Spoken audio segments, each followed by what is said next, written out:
ที่ว่าได้มาส่งใช้ผลิตภัณฑ์นี้ ซึ่งข้าพเจ้าเองอยู่บ่สบายท่านมาแต่น้อยเจอข้าวใหญ่ก็คือเฮ็ดแต่ธุรกิจตัวเองเนาะ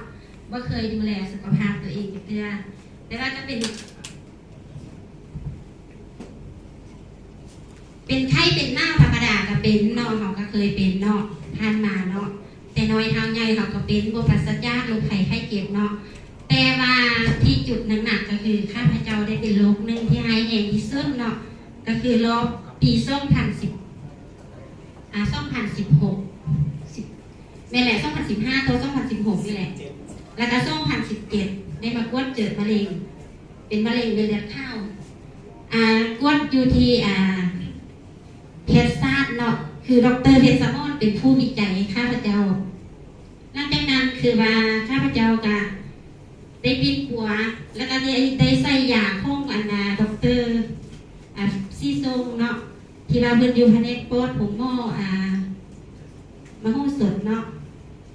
หลังจากนั้นก็ใส่ยาเพิ่น15 วันแต่ว่าก็บ่ให้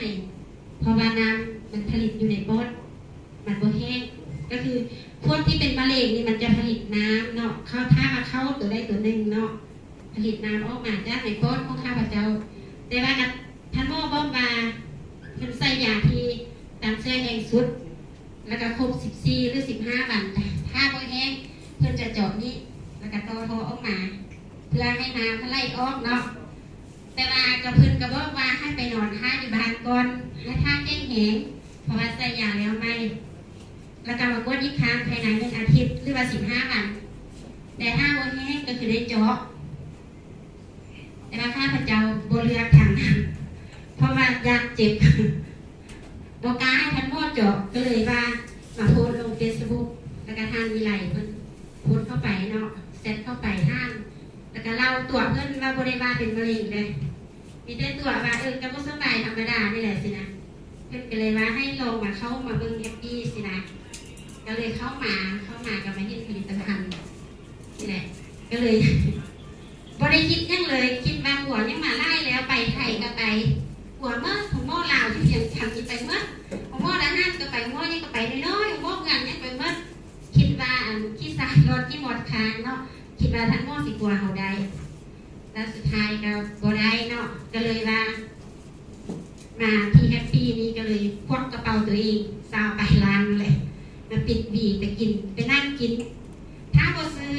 ฮอดซาวไปร้านนี้ชีวิตบ่รอดแล้วถ้ามาซื้อดังสุดส่งสุดเนาะ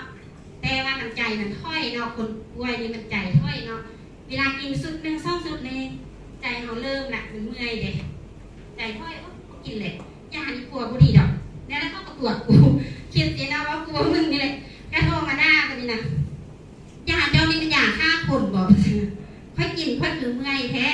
ค่อยคือว่ากินข้าวก็บ่แซ่บแค่ตอนนี้สิแล้ววิไลกระโทรด่าคือเจ้าสิตายยังมะเร็งเจ้าแหลกซะตัวเองก็เลยนั่งกินต่อกินจนหมดชุดที่4เนาะข้าพเจ้าก็รู้สึกว่ากินข้าวกินน้ำได้ปกติคือว่ากินบ่เคยกินมะเผ็ดก็ลองกินเบิ่งหน่วยนึง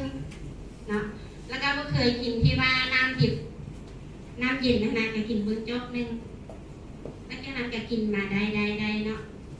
ก็จนมาฮอดชุดที่7ข้าพเจ้าก็บ่กล้าไปกวดอยู่หม้อกวดคืนตัดสินใจแล้วได้7 เดือนก็ไปกวดท่านหมอก็ว่าบ่มีแล้วก็ซั่นบ่เห็นน่ะ